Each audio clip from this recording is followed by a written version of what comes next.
Welcome to the WanderLearn podcast. I'm your host, Tapon. This is the third episode that I've had with Sym Blanchard, at least the third one in 2022. We go all over the map in 23 minutes, so it's a smorgasbord episode where we talk about what he's been up to, hiking around Spain, the Triple Crown, why he's going after his genealogy, and maybe why you should do your genealogy as well and try to find out where your ancestors lie.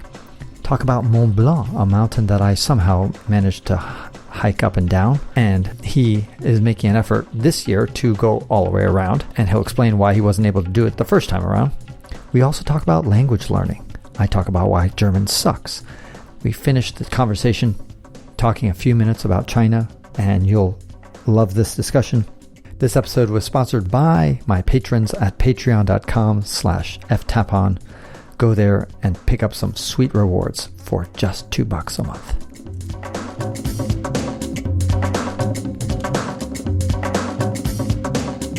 Welcome to the WanderLearn podcast. I'm your host, Tapon. In this episode, I have once again Sym Blanchard. Sym, how are you? Hi, Francis. Monsieur Sym, ça va bien? Blanchard. On est dans Marbella. Estamos en Marbella, which is a town in southern Spain. Let's get a quick update on your adventures in 2022, and what are your adventures for 2023? Oh, my goodness. 2022, I continued on the hiking the Camino de Santiago on the Del Norte, which goes along the coast of Spain on the north coast. How was it? Fabulous. Yeah. It's a lot more up and down. How much of the Frances did you do? The whole thing. You did all the Frances. All okay, of so that. You're the perfect person to ask. Yeah. Which is, which one's better? Oh, it depends what you want. I want hot chicks in bikini. Yeah. I don't think you get either of those. Okay. But it's up and down, and you get a beautiful view of the coast on the Del Norte. And so far, it's been fabulous. Better than El Frances in the flat part? Well, the Frances is, it's flatter. There's more people. If you want a group experience and see a lot of more people and stuff, then the French way is a little better. And Del Norte, if you want more exercise.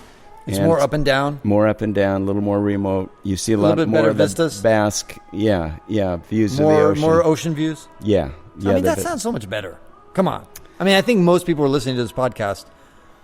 Yeah, honestly, I like the Del Norte better, right. But the Frances was great. And I did that part of that with Patty, my girlfriend, and she really enjoyed it. And we did all the way to Finisterre, the very end. So did you didn't reserve huts along the way? No, beforehand? I pretty much camped out all the whole way. No, but when you went with Patty? We went with a group, Spanish Steps. And they already had it pre-reserved? They pre-reserved. They took all of our stuff from place to place. If you had to camp with Patty, she would just divorce you. Yeah. Yeah, she says, I'm not sleeping on the side of the road. No way. I know Patty. Yeah. She's it's amazing that she's been able to rough it at all. I mean, because do you stay in a private room, or do you stay in sometimes in a hostel? We started staying in a private room in a hostel with a shared bathroom, and I learned that's not a good thing. She wants her own bathroom. Yes, I don't know why. I don't know why. I mean, a bathroom is women. Yeah. So and their bathrooms. Yeah. It is interesting how women really. I mean, of course, everybody's going to say sexist remark, but whatever. Listen, from experience. Women often want bathrooms more badly than, their own private bathroom. Yeah, private everybody likes a private bathroom. Come on. Yeah. If the price were the same, we'd all take a private bathroom. But the price isn't the same. Exactly. It's a big difference. Interesting. Okay, so. Yeah, this company we had, they'd hold up big bars of Belgian chocolate at the top of the hills. Oh, really? That's amazing. Okay, and so now the other thing is, in this year, you are going to become a triple crowner. A triple crowner is somebody who's hiked all the 3 major trails in the United States, the Appalachian Trail, the Pacific Crest Trail, and the Continental Divide Trail. And Sym Blanchard is going to be inducted into this prestigious group full of smelly, dirty hikers. And you're definitely smelling, and you're definitely capable of doing it. So congratulations. Not yet, but you're about 100 or 200 miles to go? 180 miles. Right. Yeah. So I'll be going in September. And that's mainly in Montana? Montana. Yeah. Right. Yeah. Right. There's 2 sections. I mean, I know you're not done yet. You could get eaten by a grizzly or... Yeah, and it's too late it'll be too late to get the award, so I'll get my award next year. I've never gotten my award. Oh, you'll have to. No. Yeah, we go at the same time. Okay. Scott gives us Williams. Scott Williams, he dude. gives the award. Mail me the award. No, but yes, I should go one time. Yeah, yeah. Is that in ADL? Usually Keystone, Colorado. You got to go to Colorado to get your award? Yeah, yeah. They have a big presentation. I was in California. Trauma gave a speech there. Gave a presentation. Okay. Yeah. All right. Well, yeah. Thank you, though. I hope to complete it. Yeah. I'm sure you will. Okay, and so no. Last time we talked to you, you were nearly killed, died in like some weird, crazy. Oh yeah. Did you ever figure out what that was? Now I think it might have been a peanut allergy. In that the trail mix I had, there may have been. And now you have COVID because you're just coughing all the time. Yeah, probably COVID. Peanut allergy. I think that's what it is. But you're not allergic to peanuts. Yes, I am. I'm allergic to it, and I'd stay away from it. You eat nuts all day long. I do, but not peanuts. I had no idea. Yeah. Oh. Sym Blanchard is the nut king. I mean, you just love chia nuts, seeds and nuts, all sorts of nuts, walnuts. Nuts and berries and stuff. Yeah. And then what other plans do you have? You're going to go to Ashland as usual, right? Yeah, I went to Ashland You're Mr. already. Shakespeare. Yeah, and we'll go again in October. Okay. And I have a new granddaughter, so I've been going to Nashville, stopping by there after Nashville and before Nashville, and seeing her and Blair. Okay. And so I always look forward to that. Mm-hmm. What about your genealogy project and tracing your ancestors? Yeah, I've got 53,000 family that I've found, that I've gone back, and I've connected with a number of my cousins. A.J. Jacobs wrote, "It's all relative." Yeah. And he pointed out the fact that basically everybody on this planet is a relative or cousin of somebody else. Yeah, that's so true. Next time you see somebody that you get angry at and you dislike, or who looks completely different than you, just remember, he or she is probably your cousin. That's right. Yeah, no, his book inspired me. And oh, really? That was it? It was. And so I've connected with a lot of the cousins. I have cousins in Brazil, and we had like 3 big family reunions there. And next week I'm heading to Oslo. I have a cousin in Norway. We're going to go see where my great-grandmother came from. And I was just in Switzerland, and I got to visit where my great-grandfather came from. Mm-hmm. And then I'm going to France to see where Blanchards came from. Blanchard. And then Northern Ireland, where my McFarland family came from. Well, they came from Scotland to Ireland and then over Northern Ireland. Mm-hmm. And then Germany, the Hesse area, where a lot of my family came from. So. Now, tell people who are listening why they should consider chasing after their genealogy. Well, I think a lot of people, at some point in your life, you go, where am I? How did I get here? What's history? I came out of my mom's vagina. Where did your mom come from? And who knows? Out of some other vagina. Where did your dad come from? And, some other vagina. And how did you get your culture and your language? And why are you the way you are? And a lot of it is I'm mentally retarded. Well, that's true. I grant you that. And it's something to, and not everybody is into that. Very few people are. But at some point, some people will go, okay, who am I? And part of that is history, and part of it's culture, and a lot of it's personal. And if you go, oh, here's my one of my ancestors was King Canute of England in 1050s, and so now reading about that, I go, oh, this is where this is what happened during that time, right. And so it kind of gives you a better sense of history as far as where my family that I can trace came from. So, and I'm interested in history, and so that just gives me more reason to study certain areas of history. What other projects do you have got going? Backpacking. I was trying to do the Tour de Mont Blanc, part of it, and now Patty's going to join me. So you just walked around I started it, but then I ran into too much ice and snow, which I didn't suck up like some people don't. I'm getting old. I don't want to tromp through ice and snow like some folks we know. God, there was a really macho, good-looking man who hiked up Mont Blanc all by himself, solo. Yeah, he did it. And he started from Chamonix, and he went 48 hours to the summit and back. Oh, my God. Dealt with all sorts of altitude sickness. I mean, he was a really good-looking guy. Yeah. And he was actually quite intelligent, too. Yeah. And he went all the way up to the top and tagged the summit and came back down all the way down on foot. That's amazing. 48 hours? Yeah, from Chamonix all the way to the top. Did you sleep up there then? Who, me? No, we're talking about some fictitious guy. That's amazing, Francis. You're amazing. Yeah. I slept in a hut along the way. It was kind of I felt like actually I did I? Yes, there was the topmost hut is like at roughly 3,800 meters, I want to guess. Which is about 1,000 meters from the summit, I'm guessing. And anyway, I felt like crap, and the next day when I woke up, I remember just taking about 15 minutes to grab the water bottle that was by my feet.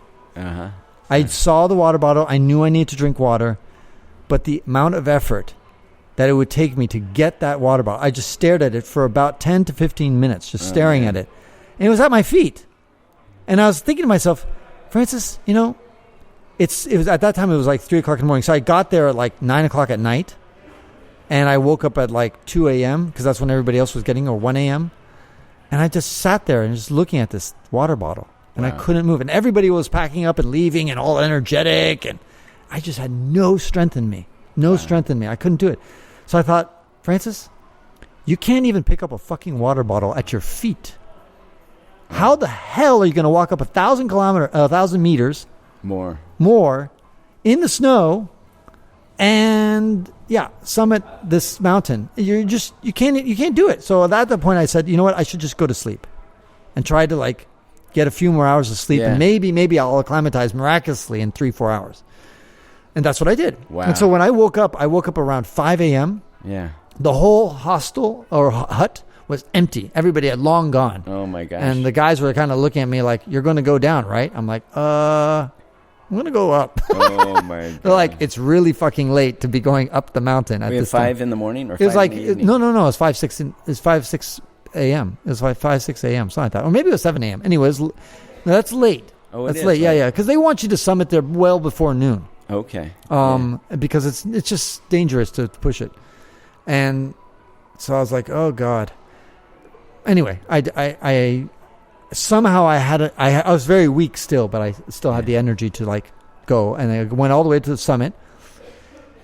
And then on the way down, other people were getting sick, from altitude sickness. Yeah. And I eventually passed them, and I just merrily went all the way down. I was so happy to be going down. Yeah. And I finally got back down right at sunset by the end of the day. It was a big backbreaker. But anyway, back to you. So Mont Blanc, you kind of semi-circled it. Well, I started, and there was too much. So Patty's going to come, and we're going to do half of it the other way, from Courmayeur to Chamonix, and then we're going to go over to the Matterhorn in Zermatt, and do some stuff there. I was going to hike from Chamonix to Zermatt to the Matterhorn, but there was just too much ice and snow for me. Had you gone in, let's say, July or August, it might have been better. What month was this? What month was this? This was May. Okay. Yeah, late May. So I'm going to be going back, hopefully. I think I went July, September August. 1st. Oh, okay. Which is kind of getting the beginning of the end of the season, if you will. Oh, really? Right. I mean, because, it's September. You're not... that's when the snow starts to fall and things like that. But it was still gorgeous. It was not bad on snow, but it did have, it's glaciers, it's permanent. Anything else going on? I did a 2-week German immersion program in Potsdam. Right. And you did a Portuguese one, too. And right? I did the Portuguese one, most of it. I did about a week and a half. Now, why are you doing this? Is it just to simulate your brain and kind of challenge your brain and prevent Alzheimer's and things like that? Because you're a health nut. Well, a lot of my family in Brazil, they speak Portuguese, so I wanted to learn Portuguese, and then they also speak German because they're Germans, and they kept their language. And then a lot of my relatives in Germany, and my mom actually spoke German when she was young. She was German from Wisconsin, And so it's kind of part of my heritage. And I took it in high school, and I took it in college. German's such an ugly language. I mean, I like German. There is no language in the world that's uglier than German. Seriously. Come on.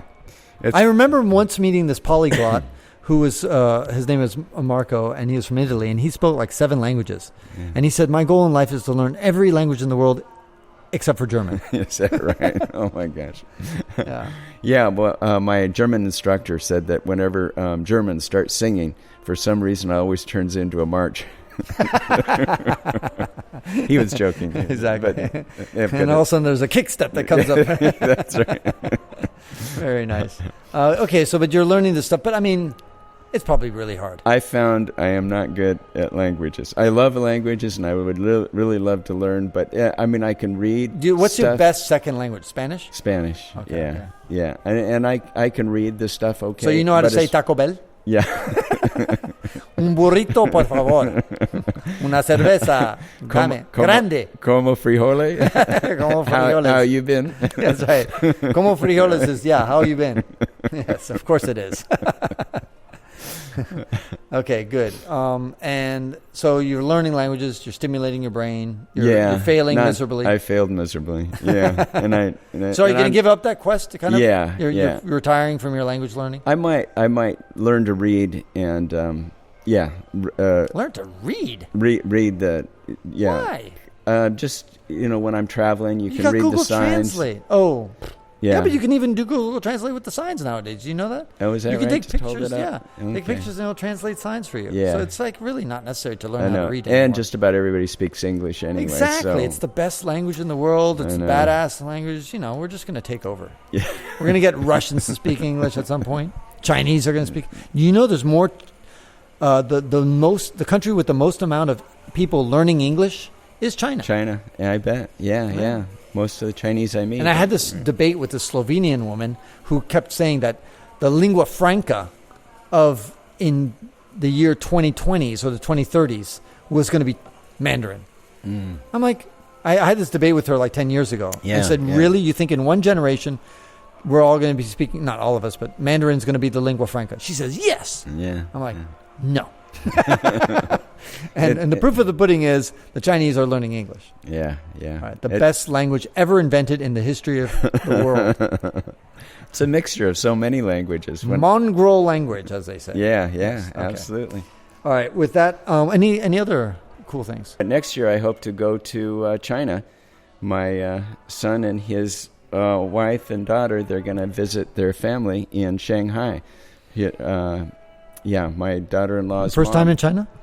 No, they've been there quite a few times. I've stopped there at the airports, Beijing and Shanghai. That doesn't count, dude. No, I know. No, I haven't. So I want to go there and spend a couple months there, and then go take the Mongolian Express and the Siberian Express across to Europe. All right. And I'm thinking of focusing on Great Britain mainly next year. Last question. What do you think is the future of China in the next 20 years, let's say? What do I think? Yeah. Well, okay, I'm going to think what I hope. What I hope is that... God, you and your hope shit. Yeah, I don't know what's going to happen. And nobody knows what's going to happen, but you can take an educated guess, dude. Here's my hopeful educated guess. Oh, God. No, because then I can never say, hey, Sym, you were wrong. I'm an optimist, and you can say I'm wrong. No, but you're never going to be able to say wrong because you say, Francis, I was telling you what I hope happens, not what is going to happen. Okay. And I don't care what you hope. I hope there's world peace, but I know it's never going to fucking happen. So...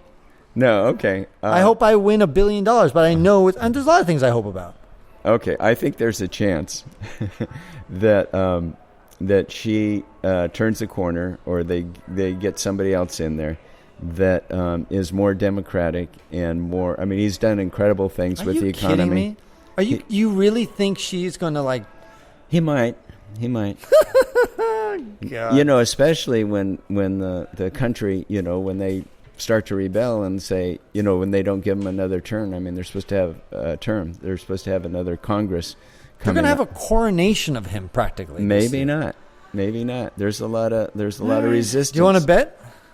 $1. $1. Okay, we got $1. Okay, we heard it here first. The big bet, $1. Okay, $1 that by what, in 5 years he's not here. that he's here? No, I mean, he's going to be, the new term is up, I think, either this year or next year. Yeah, but it's supposed to last 5 years, and maybe he won't last those 5 years. So you're saying what, he's going to have a fourth term? I'm just talking about that he's going to be reelected again for an unprecedented term. But I don't think he's going to make it through that term. I see what you mean. Okay. I'm just trying to make my dollar back. Yeah, exactly. Well, luckily it's all going to be inflated away, so it's going to be pretty worthless. That's true. That's a good thing. All right. So, okay, fine. Yeah. What do you think? I think that she will be in power for the rest of this decade. Okay. So that's the bet. So that's like, okay. So that's another 8 years. Yeah. Okay, I was just saying 5 years, but I'll go with 8. Okay. 5 years, 6 years, whatever. Anyway. Okay. Yeah, good. So that's what you think is going to happen, and then all of a sudden it's going to be a rosy little democracy, and everybody's going to be happy. Yeah. You're such an optimist. Hong Kong and Taiwan, joins voluntarily. Voluntarily. God. And this is, by the way, this is from the same man, Sym Blanchard, who said that Trump would lose 49 of the 50 states in 2016 election, that's right, which of course Trump won. Yeah. So this is you're listening to a political analyst that had that kind of prediction. You can imagine how wrong he's going to be about this one. Yeah. But absolutely. It's always nice to listen to your predictions. But I hoped. God. All right, Sym. My prediction is that China is going to be more or less like Japan in the 1990s. Oh, okay. In other words, so in the 1980s, if you remember, I've said this in other podcasts, I think. In the 1980s, Japan was, Japan Inc. on the cover of Newsweek magazine and stuff like that. And everybody was fearful that Japan was going to be the next superpower and blah, blah, blah. And all of a sudden, the stock market peaked. The Nikkei streaked at 39,000. Land prices. 39,000 was the Nikkei average in 1989. And you know what it is today? It's below that. Still. Wow. Still. Everybody is saying the same thing about China. And I just think the demographics of China are going to doom it. Because they have this... Right now, they've got the sweet spot, and they've risen because they've had this huge demographic dividend of having these hyper-productive 30, 40, 50-year-olds, even now 60-year-olds, who are the bulk of the population. But now that whole bulk, that whole generation, which was very populous, is going to be followed by one-child policy China. Yeah. And all that bulky population, you think the baby boomers are going to cause problems, you old farts, that are going to destroy our Social Security in the United States? It's going to be 10 times worse in China because they had 7 children back then, and now they're getting supported by one child. Yeah. So as a result, they're going to have a colossal problem because they're going to have a huge retired geriatric population that are all going to be 70s, 80s, and 90s, supported by one-child policy. Those people, they can't pay enough taxes to support all those people. Yeah. And so I just think the weight of that is going to not just slow down China, but also potentially reverse it, and then foment a revolution among the young people, the one-child policy people, and say, look, this whole communist bullshit and the Communist Party crap and authoritarianism, we need something new. Well, the other huge thing is with the one child, a lot of people were very male biased, right? And so there's a lot of they just keep the males and kill the females. So and that caused a lot of problems. If guys don't have their mates, they turn rebellious, and there's a lot of social unrest. So that may occur also. Also, I think free trade, they've done very, very well with trading and keeping that up. Now there's a lot of tariffs and stuff, and I'm kind of angry with Biden that he didn't knock down those tariffs that Trump threw up, and they're still in effect. So hopefully that loosens up. But if not, then that's not gonna bode well for China. We will see. All right. Well, thank you so much. $1 bet. $1 bet. You've heard it here first. And anyway, thank you, Sym. We will return for the next episode where Sym will interview me about my ridiculous life. Oh, fabulous. Looking forward to it. And that ends this episode of the WanderLearn podcast, where we explore travel, technology, and transformation. If you'd like to see the show notes with links to what we've talked about, go to wanderlearn.com and click on this episode. If you'd like to connect with me, just remember Tapon. That's my first initial and my last name. Tapon is always my social media username. My website is ftapon.com. Do you want to leave me an anonymous voicemail? where you can make a comment or ask a question. Then go to speakpipe.com/ftapon. Furthermore, if you'd like to get rewarded for supporting my projects, then go to patreon.com/ftapon. That's where you can pick up some remarkable rewards for as little as $2 a month. Now, 5 quick favors. Number 1, subscribe to the WanderLearn podcast. 2, download it. 3, share it. 4, review it. And 5, sign up for my newsletter at wanderlearn.com. Our theme music was composed by Eric Stratman. This is Francis Tapon, encouraging you to wander and learn.